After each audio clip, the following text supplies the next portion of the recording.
So hello students. आज हम एक नई सीरीज चालू करने वाले हैं जो कि है कंसेप्ट्स विद क्वेश्चंस। तो मैं आपको कंसेप्ट समझाऊंगा ऑन जेई और नीट के पॉइंट ऑफ व्यू से। एंड आप उसको पढ़ के कंसेप्ट को पढ़ के आप उस पे हैंड ऑन एक्सपीरियंस ले सकते हैं क्वेश्चन प्रैक्टिस में, right.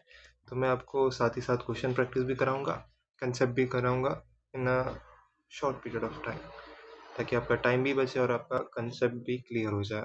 It's better than watching 2-3 घंटे के लेक्चर्स ऑब्वियसली।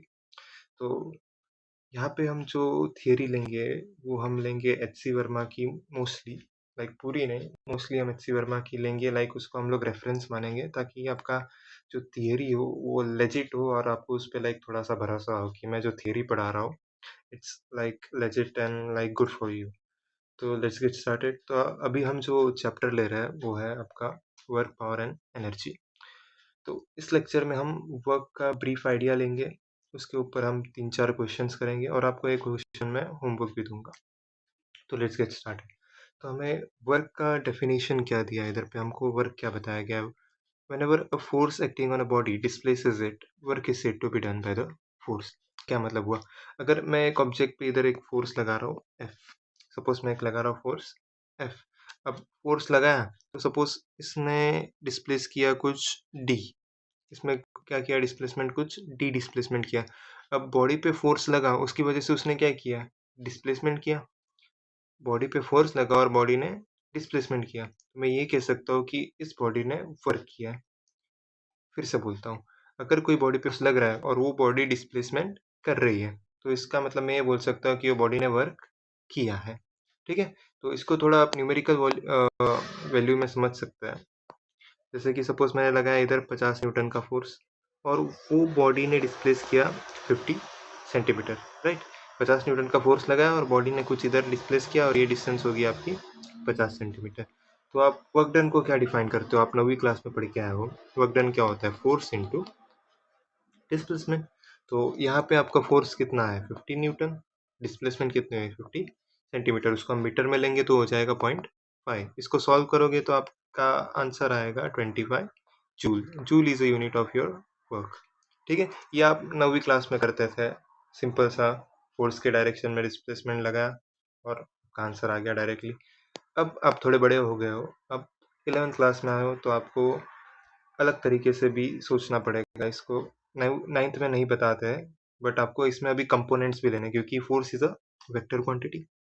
तो सपोज मैंने यहाँ पे कोई एक एंगल पे फोर्स लगाया, यहाँ पे मैंने कोई एक एंगल पे फोर्स लगाया, थीटा एंगल पे।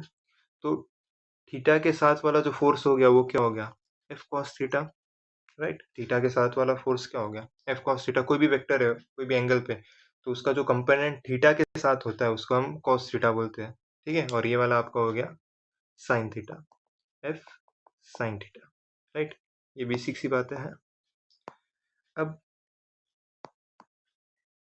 हमने फोर्स तो एक एंगल पे लगाया था, बट बॉडी तो डिस्प्लेस कहाँ हुई, आगे की तरफ। हमने फोर्स इधर लगाया, अपन बॉडी का डिस्प्लेसमेंट आगे की तरफ हुआ। इसका क्या मतलब हुआ, डिस्प्लेसमेंट के डायरेक्शन में भी एक फोर्स लग रहा है और वो फोर्स कौन सा है, एफ कॉस थीटा।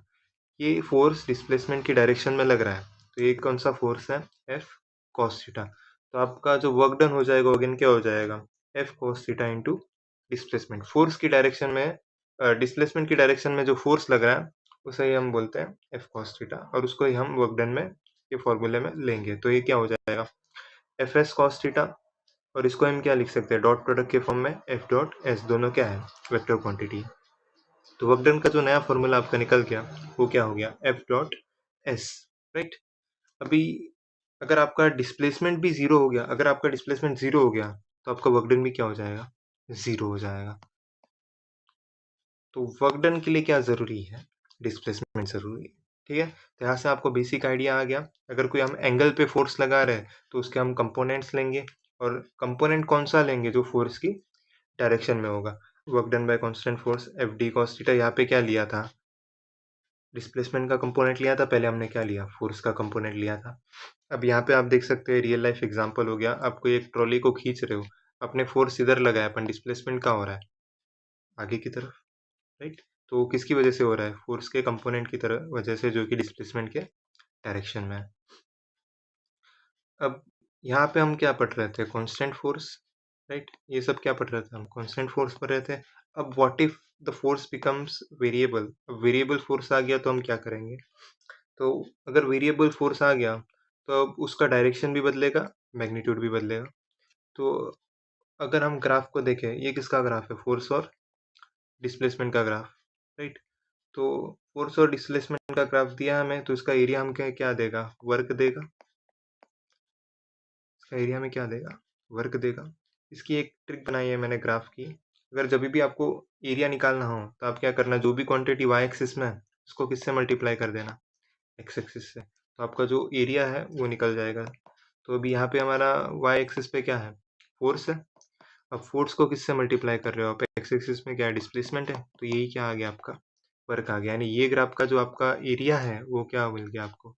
वर्क मिल गया। और स्लोप निकालने के लिए आप क्या करना, वाई एक्सिस में भी जो भी क्वांटिटी उसको किससे डिवाइड करना?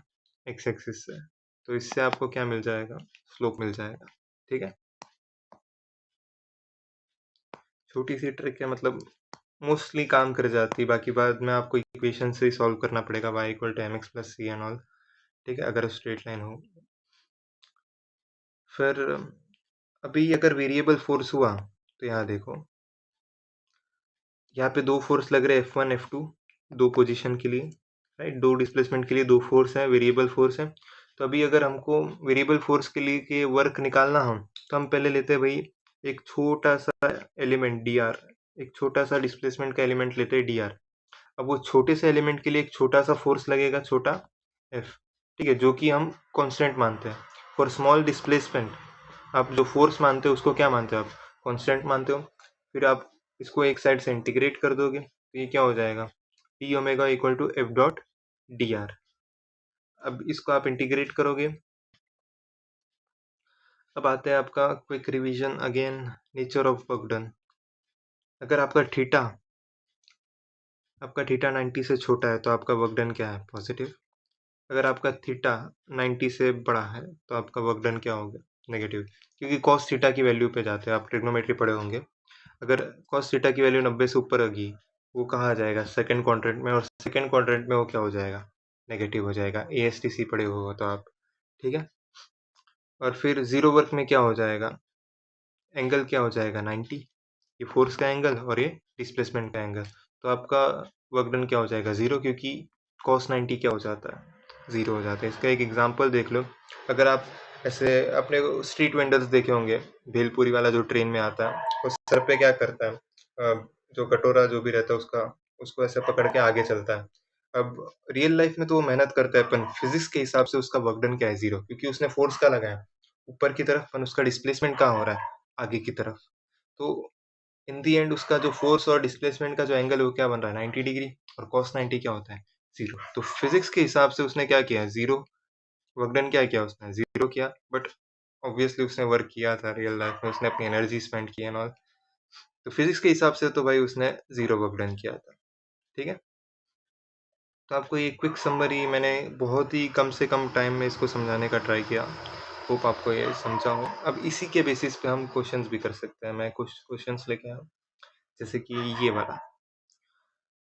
Force of 2 I cap minus j cap plus 4 cap Newton is displaced a particle by d equal to 3 I cap plus 2 j cap minus k cap। तो हमें फोर्स दिया, हमें डिस्प्लेसमेंट दी, तो हमें क्या निकालना है? वर्क निकालना है। अभी ये हमें वेक्टर फॉर्म में दिया, तो हमें इधर क्या करना पड़ेगा? वर्क डन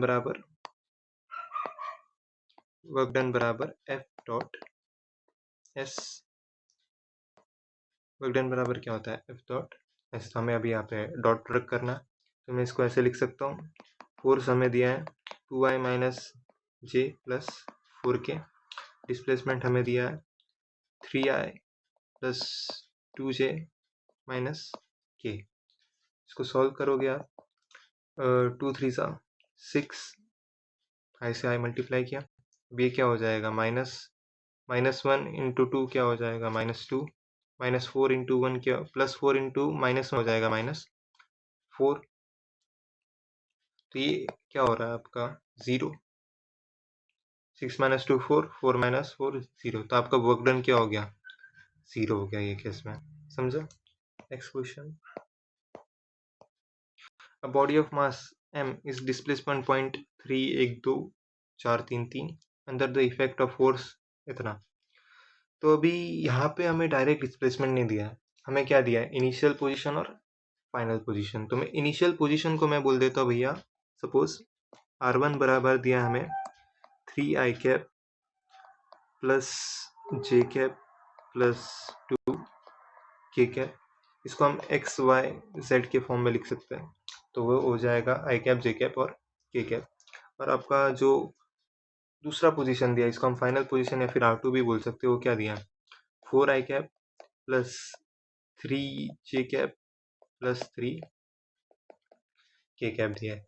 तो ये आपको इनिशियल पोजीशन दी है, फाइनल पोजीशन, तो आपका जो डेल्टा आर हो जाएगा वो क्या हो जाएगा, R2 माइनस R1 हो जाएगा, राइट है ना। अरे ये देखा है ना आपने, एक ऐसा ग्राफ है, आपको सपोज दो पोजीशन दी है R1 R2, तो आपका जो डेल्टा आर हो जाएगा वो क्या हो जाएगा, R2 माइनस R1 हो जाएगा। वही मैंने इधर किया, ये आपकी क्या आ जाएगी, डिस्प्लेसमेंट आ जाएगी, R2 minus R1 will be your displacement. तो हम फॉर्मूला लगाएंगे फिर से, वर्क डन बराबर क्या हो गया, एफ डॉट एस। तो हमें फोर्स कितना दिया है, पहले हम इसको माइनस कर लेते हैं, राइट, इसको हम माइनस कर लेते हैं, लाइक R2 माइनस R1 कर लेंगे हम। तो अगर आप R2 माइनस R1 करने जाओगे तो वो हो जाएगा 4 प्लस 3, अब इसको हम माइनस कर रहे हैं, 3 1 2, ठीक है। तो इसको हम क्या कर रहे हैं, माइनस कर रहे हैं, तो आपका आंसर क्या आ जाएगा, 1 2 1। तो ये क्या हो जाएगा, 1i cap 2j cap 1k cap. मैंने डायरेक्ट इनको माइनस किया, आप फैक्टर्स में पढ़े होंगे इसको कैसे माइनस करते हैं, मैं इसी तरीके से माइनस करता हूँ, थोड़ा इजी पड़ता है, ठीक है। तो आपका ये क्या आ गया, डिस्प्लेसमेंट आ गया। अभी अपने को फोर्स पता है, फोर्स कितना है, 3i cap plus 2j cap plus 4k cap, ये हमें क्या दिया है, फोर्स दिया। और आपका डिस्प्लेसमेंट कितना आ गया अभी, 1i cap plus 2j cap plus 1k cap. अभी इसका हम डॉट प्रोडक्ट निकालेंगे, तो ये क्या हो जाएगा, 3 प्लस 2 प्लस 4 सॉरी 3 प्लस 4 तो इसका आंसर कितना हो जाएगा, 4 प्लस 4 8, 8 प्लस 3 क्या हो गया, 11 joule is your correct answer. तो आपका इसका आंसर क्या हो जाएगा, 11 जूल। यहाँ पे मैंने क्या किया, पहले मैंने दोनों पोजीशन निकाले, फिर उसका क्या किया, डेल्टा आर निकाला, फिर वहाँ से मेरा क्या आ गया, डिस्प्लेसमेंट आ गया, फिर मैंने एफ डॉट एस किया, यहाँ पे मैंने डॉट प्रोडक्ट किया, फिर मेरा आंसर कितना है, 11 joule is your work done. Next question जाते हैं। अभी यहाँ पे मेरे को फोर्स क्या दे दिया, वेरिएबल दे दिया, यहाँ पे वेरिएबल फोर्स दिया है, a force of 3x square plus 2y minus 7 Newton acts on a 2 kg body, as a result from which the body gets displaced from x बराबर 0 to x बराबर 5 metre. तो work done by the force will be, ठीक है। तो हमें initial position दी और हमें final position दी। तो अभी हम इस पे कौन सा लगाएंगे फॉर्मूला, इंटीग्रेशन वाला वेरिएबल फोर्स का, राइट। तो जो वर्क डन बराबर हो जाएगा वो क्या हो जाएगा, 0 से 5 तक, राइट। तो इसको हम ऐसे लिख सकते हैं, फोर्स हमें अभी वेरिएबल दिया है, नॉट कांस्टेंट दिया है, तो वेरिएबल फोर्स के लिए हमारा हो जाएगा 0 से 5, 3x square plus 2x minus 7, right, in dot ds। अब इसको आप इंटीग्रेशन करो, फॉर्मूले लगाओ इंटीग्रेशन के, तो यहाँ से मेरे को दिख रहा है, यहाँ से हम लिख सकते हैं 3x cube upon 3 plus 2x square by 2 minus 7x, limit 0 से 5। इंटीग्रेशन का फॉर्मूला लगाया भाई, x की पावर n+1 अपॉन n+1, ठीक है, बेसिक वाला फॉर्मूला है। अब इसको आप 3 से 3 गया, 2 से 2 गया, upper limit minus lower limit करोगे तो आपकी जो अपर लिमिट है, लोअर लिमिट तो 0 ही होने वाली है, तो डायरेक्ट अपर लिमिट डालो, लोअर लिमिट तो 0 ही होने वाली है, तो डायरेक्ट अपर लिमिट डालो। तो ये हो जाएगा x cube plus x square minus 7x अब यहाँ पे हम x की जगह क्या डालेंगे 5, तो 5 का क्यूब प्लस 5 का स्क्वायर माइनस 7 इंटू 5, तो ये 5 का क्यूब क्या हो गया 125 प्लस 25 माइनस 35, तो ये क्या हो जाएगा 150 माइनस 35। तो आपका आंसर इन दी एंड क्या आ रहा है, इसको आप माइनस करो तो आपका आंसर क्या आ रहा है 150 माइनस 35, 10 5 4 1 115 जूल। तो आपका आंसर कितना आ रहा है 115 जूल। तो आपने वेरिएबल फोर्स में कैसे सॉल्व करते हो वो भी सीखा। आपको इंटीग्रेशन का फॉर्मूला आना चाहिए भाई, इधर है ना, आना चाहिए x की power n plus 1 upon n plus 1। तो यहाँ पे 2 था तो मैंने क्या किया 2 प्लस 1 और नीचे क्या किया 2 प्लस 1 जो कि क्या था 3 और 3। ठीक है, अब नेक्स्ट क्वेश्चन आते हैं भाई, काफी अच्छा क्वेश्चन है। A person of mass m is standing on a end of a plank of mass बड़ा है। A person of mass छोटा m is standing on the end of a plank of mass of बड़ा m and length बड़ा l and floating in the water. The person moves from one end to another end and stops. Work done by normal forces. Work done by normal force. अब इसको आप सरल भाषा में समझे तो ये क्या बताना चाह रहा है। सपोज ये है प्लैंक और ये पानी में तैर रही है भाई, पानी में है और यहाँ पे आप खड़े हो, यहाँ पे आप खड़े हो और इस आपका मास से छोटा है और ये प्लैंक का मास है बड़ा है। अब यहाँ पे आप एक एंड से दूसरे एंड पे चले, एक एंड से दूसरे एंड पे चले, तो आपको बताना है work done by normal force कितना था। तो नॉर्मल फोर्स देख लेते क्या लग रहा है, इधर से आपका क्या लग रहा है mg और ऊपर क्या लग रहा है आपका नॉर्मल लग रहा है। यहाँ पे ऊपर क्या लग रहा है नॉर्मल और नीचे mg। अब आप यहाँ से आगे बढ़े, राइट, तो आपका डिस्प्लेसमेंट किधर हुआ इधर, और आपका नॉर्मल फोर्स का लग रहा था ऊपर की तरफ। नॉर्मल फोर्स और डिस्प्लेसमेंट के बीच का एंगल कितना हुआ 90 डिग्री। लगाओ फॉर्मूला, वर्क डन क्या होता है एफ डॉट एस, राइट। अब लगाओ भाई फोर्स इंटू कॉस 90, अरे एफ एस कॉस 90, कॉस 90 क्या होता है 0। तो आपका वर्क डन भी क्या हो गया देख के पता लग जाना चाहिए, आपको इतनी सॉल्व करने की जरूरत भी नहीं होनी चाहिए। तो आपका वर्क डन क्या हो गया इधर 0 हो गया, क्योंकि फोर्स और डिस्प्लेसमेंट का जो एंगल है वो क्या था 90 डिग्री था, राइट।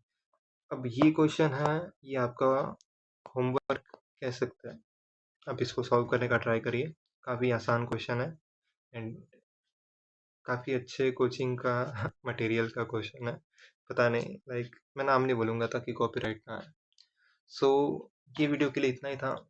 लाइक हमने वर्क का ब्रीफ समझा। अब नेक्स्ट वीडियो में आपको मैं वर्क के टाइप्स भी बताऊंगा, कंजर्वेटिव नॉन कंजर्वेटिव। फिर उसके बाद हम जंप करेंगे एनर्जी पे, राइट। हम एनर्जी पढ़ेंगे, पोटेंशियल काइनेटिक दोनों, उनके बीच का रिलेशन पढ़ेंगे, वर्क एनर्जी थ्योरम पढ़ेंगे और उसके ऊपर हम शायद से 10-15 क्वेश्चंस भी करेंगे। ठीक है, so that's it for today, bye bye.